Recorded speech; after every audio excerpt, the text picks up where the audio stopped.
What is up, folks? Bristol Gaming. We are back with an exciting episode of 7 Days to Die Mods Week. The show will help figure out what mods are good for you. And this week, as you guys can see here, we have a cool week ahead of us. But before we jump into anything, I want to take a second to say thank you, community members, for all the support. I really appreciate it. Also, thank you, mod authors, for all the hard work that you guys do. You guys have been killing it, coming up with stuff, and it's just amazing to see what you do. Now, I am going to be focusing a little bit more on overhaul modlets going forward, like I did with Zombiome, just because we're at that point in Alpha 20's longevity or lifespan that there's some really good overhauls out there that need to be brought to light a little bit more. But with that, we're going to go ahead and jump into the mods. And the first mod is a collection tool by A20, and it's just a neat little mod that gives you an almost all-in-one item. And I say almost all-in-one because it doesn't wrench.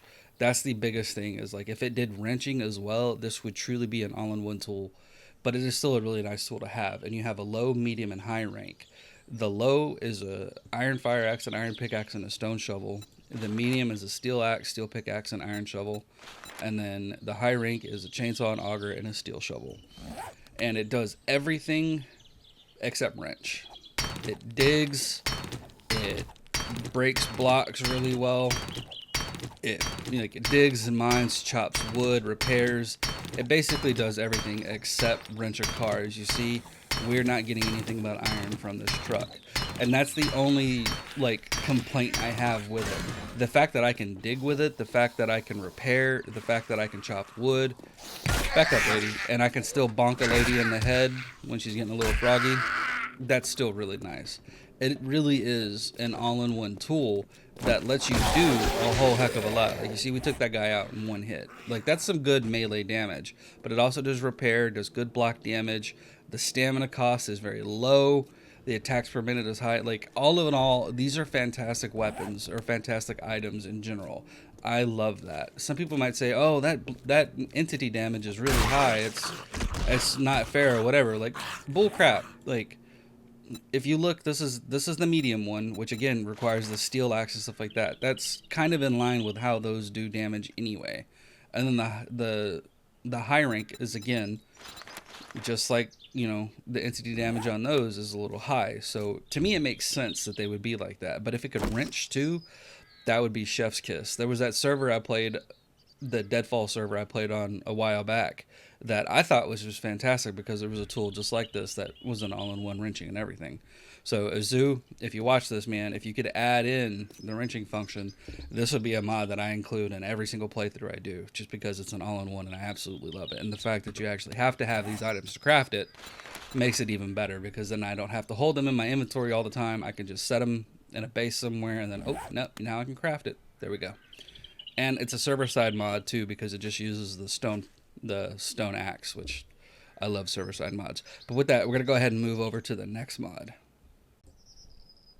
Alright, folks, so this next mod is actually going to be talking about two mods in one. It's the Bulletproof Glass Shapes and the Clear Bulletproof Glass by Tokimexu. And the reason I'm saying two in one is because they kind of do the same thing, but it's about flavor, really. So the first mod, the Bulletproof Glass Shapes, what it does is it unlocks all of the shapes for Bulletproof Glass. Because I don't know if you guys knew this or not, but normally when you just have the Bulletproof Glass, you have very limited amount of shapes that you can make with it. You can do the normal glass, you can do like a plate, but that's kind of it. There's just like these down here, and that's really it. There's really not all of the rest of this stuff. Like, you can't put down this one and be able to do stuff with it, you know? Like, it's just not there, and I don't know why. But it's cool because, ooh, somebody built something naughty. Sorry, folks, I had to do it. But it's kind of neat because it really does let you build different kind of stuff with glass blocks that you normally couldn't. And I like the glass blocks for base building and stuff like that, just because sometimes I like putting in different kinds of stuff, and I like to have just, you know, different little flavor of how things look. Like, if we wanted to put something like, come on, I can get it. I know I can. Chai. Yeah. And then make them like that and have just, you know, just different like kind of looking things that are not really POI specific, but we can actually do different stuff with. I like the way that does. And then the clear one is, again, just clear like this. They're clear. Now, these are the normal, you know, with the, whatchamacallit inside of it. They're not clear, except for the dome part on the top. but that's the flavor really. Do you want clear or do you want just a bunch of blocks added? They do the same thing. They both mods add shapes. It's just one makes them clear without the lines and stuff like this. One has the lines. That's all it is. It's a flavor thing. I like both. I like the ability to be able to build more with the glass shapes. I think it's really nice. Tokimexu, thank you for that. But now we're going to go ahead and move over to the next mod. Alright folks, so this next awesome mod is the Vanilla Expansion Weapons Pack by Azeo, and I love this mod so much. It does add a ton of really cool guns to the game. Wow, that was kind of a hard sentence to get out. It is a fantastic mod that I really think you guys are going to love, and I really wish it could be brought into a lot of different mods and stuff, because there's some really cool guns in here. But what it does is it gives you tier 1 through tier 4 of new types of guns. So like we've got the shotguns here. We have the M31 Hunter, the M870 Police Shotgun, the M4 Terminator, and then the Psyche 12. These, and they're in tier. This is tier 1, tier 2, tier 3, and then tier 4. And then for like the 9mm, we have an S&W 9, the Lock 17, the PP290, the M9 Samurai Edge Custom, and then for 44s we have the GIM single shot, and then we have a carbine revolver, carbine revolver Magnum, and then for another 9mm for SMGs and stuff we have the SMP 40, SMP 5, and then an AR M9, and then we have an AKM, RPD light machine gun, a Scout H battle rifle, I can't pronounce that, commando. And then we have these kind of sniper rifles, the M14, God, wow, I'm having such a hard time saying that, and the SR-110. They're just fantastic weapons to play with, and they look really good. And the cool thing is, too, is the T4s are trader exclusive, so you can only buy them from the traders. So, you know, they're a good item to like progress towards. You want to save your money and stuff like that. And that's one thing that I've, always thought needed to be added into the game. But like I said, they just look really nice. Like if we come here and we look at this, you can actually see the gun looks really well. Like looks really, really good. Like it looks fantastic. It has really nice flow for everything. The animation looked good from that end. Like, we'll go back into first person so you can see. We'll actually come out here and, hey buddy, we're gonna like just, it looks fantastic, the reload animation. Like I was saying, like these guns are super fun to play with. I actually really like how they look. I like how they feel. I like how they shoot. Everything about it is fun. And the normal auto shotgun looks okay, but it does kind of slapdash, and that just looks so flippin' sweet. Like that's just art. That's what that is. It's art. Like Azeo made flippin' art. Like look at that. That is just, and you see how the chamber actually rotates when you reload it. Like that's just so flippin' good looking. Oh god, I love this. I love this mod. Like it is so damn well done. Just so smooth. It is a fantastic mod to play with. Like very, very fantastic. One of the absolute best type of weapon mods. And like I said, if these could be added into other overhauls and stuff, that would just be so damn sweet, because these are so fun to play with. I do love these guns so much. The progression, how you unlock them and stuff like that, like getting to tier 4, things like that are just sweet. Boom. And it just seeing the reload animations really is what just tickles my pickles so hard with these. It's just so well done. But with that, folks, we're going to go ahead and move over to the last mod. Alright folks, so this last mod is the H7SB Vehicles by Iwas, and I have a helper with this one. We have Merlin Asia. Lynn, say hi. Hello. So we are going to be testing out some of these really awesome server-side vehicles, and these are the reason why I love server-side mods. One is because EWAS does fantastic work with the seats and everything, but also these vehicles just look thematically like they belong in an apocalypse situation like this. Like, it's got crap welded to the side, stuff like that. Like, they just look fantastic to me. I love the looks of them. Of course, this Hell bike over here was part of the Snufkin's server-side vehicles, but all in all, I think this was really well done. Now, to start out though, you have a couple of vehicles, like you see, that all look fairly similar. We have this little scrap car here, we have the battle car, we have the muscle car, we have the monster truck, we have the kamikaze truck, and a battle tank. So, the fun thing about this is you need this scrap car to craft all these. And the scrap car is just a normal little car with no funds, frills, no extras. It's just a normal car, little one-seater, get you around, let you do what you need to do. I believe it's a one-seater. Lynn, hop in. See if you can hop in this. I'm pretty sure it was a one-seater. Oh, no, it's a two-seater. Cool. Yeah, so it is a two-seater. That's the nice thing about having people I can help test with. Now, the battle car is pretty fun. Lynn, if you'll take the driver's seat for us. Yep. So, remember, go ahead, drive forward, and hold shift.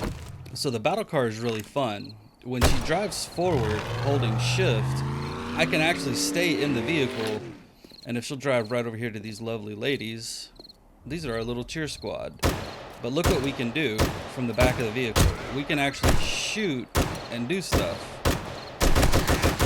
That's actually really cool. I love this. I love that ability to shoot from the back of a vehicle. And if she lets off of shift and starts to go, she can drive normally while running into poles and everything. Because I can't drive. But you see, we can, we can ride like normal. Say, oh no, there's a zombie over there. We can still shoot from the back of it if we go into battle mode. And then we have the muscle car here, which is a four-seater that's pretty fast. It's faster than the other vehicles, especially when you start doing your little ramp-up speed. It gets some speed going with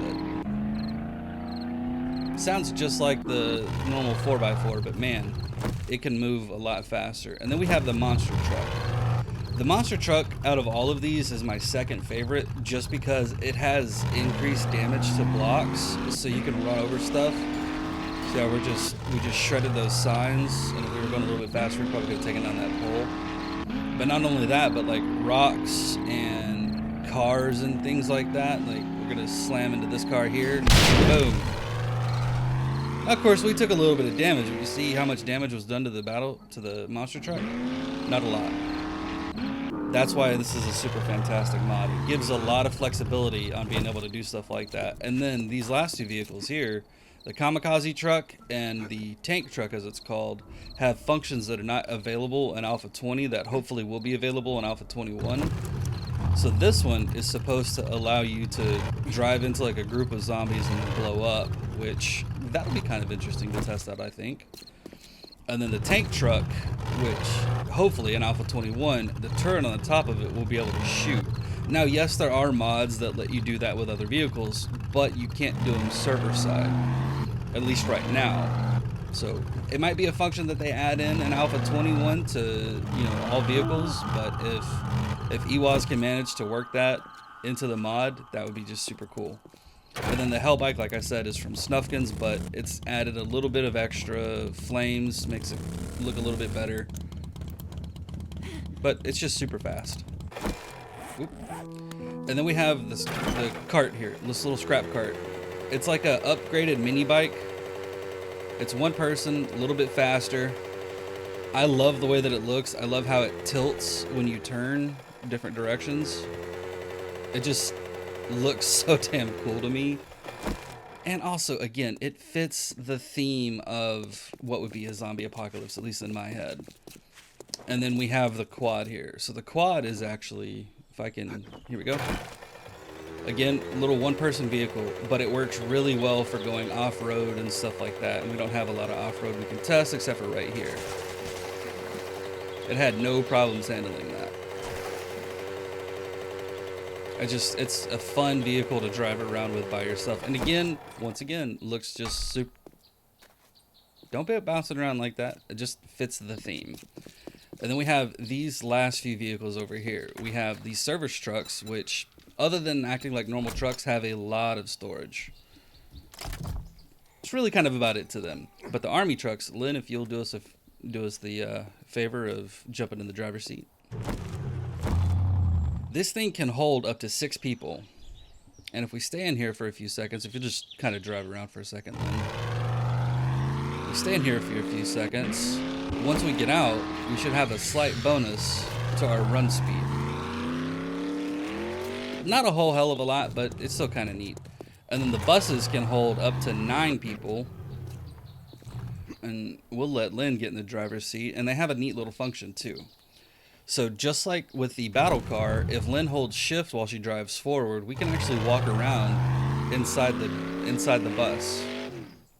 Not doing a whole heck of a lot, but I mean, just the ability to move around inside the vehicle while you're moving is just kind of cool. And then of course, you know, we can sit and drive like normal, or again, we can walk around. So we had a friend back here, we wanted to come and shoot them in the head just because we're, you know, a-holes. That's fine. And that's what's really fun about this is we've got so many different things that we can do, and it actually does kind of keep you in. As you saw, I had to walk to the door to manage to get it to operate correctly. But it's a really fun mod that adds in some decent vehicles. I like the buses. I absolutely love the battle car, the quad, the cart. Like, there's just this mod does everything that it does super well. EWAS does really good server side work. I think I've said that I don't know how many times, and every time I've covered one of EWAS's mods, they're just amazing. I love them so much. With that, folks, we are done for the week. Thanks for sticking around. Lynn, thank you so much for your help. We really appreciate it. But remember, folks, like, subscribe, drop a comment down below. Let us know what you think. Have fun. Take it easy. We'll see you next time.